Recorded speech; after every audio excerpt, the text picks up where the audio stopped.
All right, this is section 8.3. We are talking about volumes of spheres. A sphere is this shape over here. You think of a baseball, a ping pong ball, a marble, a basketball. Those are all spheres. Okay, and to find the volume of a sphere, you multiply 4/3 pi and the cube of the radius of the sphere, which turns out to be volume equals 4/3 pi r cubed. Notice there is no height in a sphere. All right, so finding the volume, first thing I want you to do is write the formula. Volume equals 4/3 pi r cubed, which is equal to 4/3 times 3.14 times r, which is 4 cubed. So here is how I want you guys to do these problems. In your calculator, I want you to do 3.14 and multiply it by 4 cubed. Okay, and then multiplying it by 4/3 is the same as multiplying by 4 and then dividing by 3. So take that number, 200.96, multiply it by 4 and divide it by 3, and you get your area, or excuse me, your volume, which is 267.95, or let's just say 268 if we're rounding to the nearest tenth, and that is centimeters cubed. Next one, finding the radius. So they give you the volume. Let's first write our formula. Volume equals 4/3 pi r cubed. They give me the volume, which is 288 pi equals 4/3 pi r cubed. Okay, notice we have a pi on both sides, so those will cancel out. If you divide both sides by pi, they're just going to go away. So I have 288 equals 4/3 r cubed. Right? Dividing by 4/3 is your next step to get r cubed by itself. And remember, dividing by a fraction, I'm going to do this up here. Dividing by a fraction is the same thing as multiplying by the reciprocal. Okay, so you take 288, you multiply it by 3, and divide it by 4, and you get 216. So r cubed is equal to 216. And then you need to take the cube root of both sides to find r, and the cube root, oops, how do I get rid of that? No, go back. The cube root of 216 is, I think it's 4. No, 6, my bad. So r here is equal to 6, and that is in inches. All right, you have 2 on your own. Hit pause. Try these on your own, and when you're ready, hit play. All right, number 1, keep in mind they give you the diameter. You need to find the radius. So the radius here is 8. So you have volume equals 4/3 pi r cubed, and this is equal to 4/3 times 3.14 times 8 cubed, and that is, once again, do 3.14 times 8 cubed first, and that gives you 1607.68, and then multiply it by 4, divide it by 3, and you get 2143. Make sure I get this right before I tell you.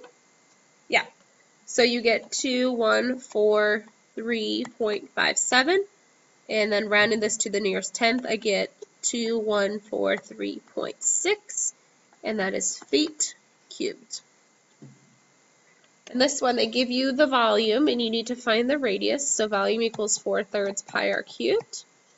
36 pi is equal to 4/3 pi r cubed. Pi's cancel out, and then you need to divide both sides by 4/3. And remember, dividing by 4/3 is the same as multiplying by 3 and dividing by 4. So 36 divided by 4/3 is 27, is equal to r cubed. If you take the cube root of both sides, you get r is equal to 3, and this is meters. And example 3, a hemisphere is 1/2 of a sphere, okay? That's a vocab word you need to know. So the top of the silo is a hemisphere with a radius of 12 feet. So up here is a, let me get a different color. This part is a hemisphere. Okay, and it told us that the radius is 12 feet. Okay, round your answer to the nearest thousandth. I want the volume of this whole thing.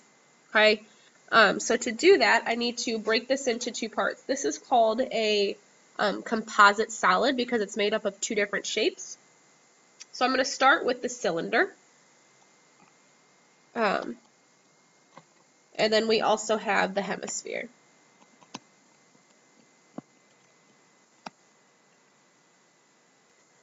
Now, to just do the cylinder, I need the height of the cylinder, and I also need the radius. Now, be careful here. The height of this whole thing is 52. I only want the height from here to here. Okay, and keep in mind, if 12 is the radius, that's also the distance from here to here is 12. And so the height of your cylinder is only 40. Okay, so your height is 40 and your radius is still 12.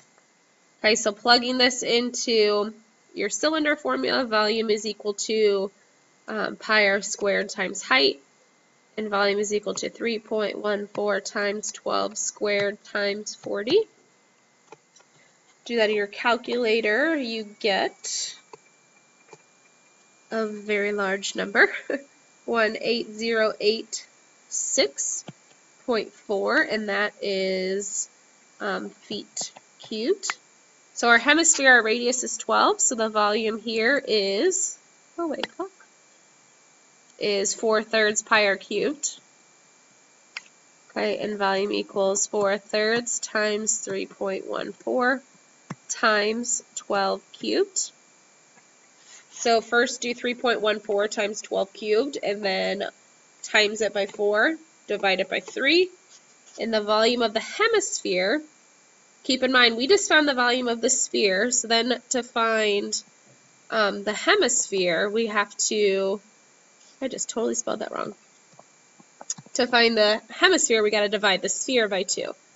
Okay, so if the volume of the sphere is what I just calculated is 7234.56, the volume of the hemisphere, if I divide by 2, is 3617.28.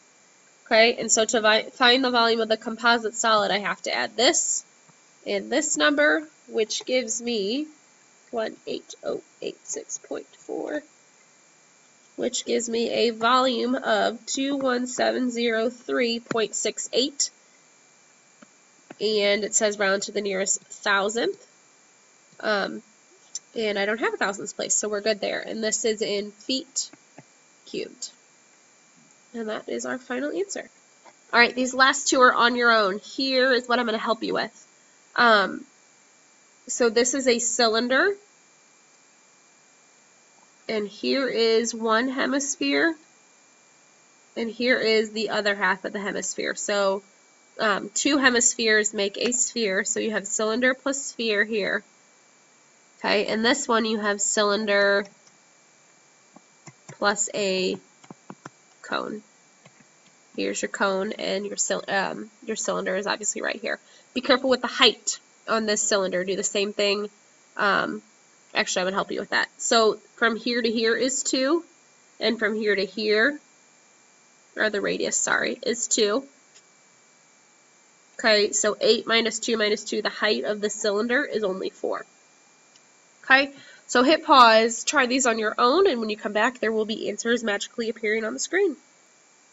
Alright, and those are your answers. This one I actually should have just left it as 87.7, rounded to the nearest tenth. And hopefully you got those two answers. If not, take a second to look back through my answer or my work and see where you messed up. And I will see you tomorrow.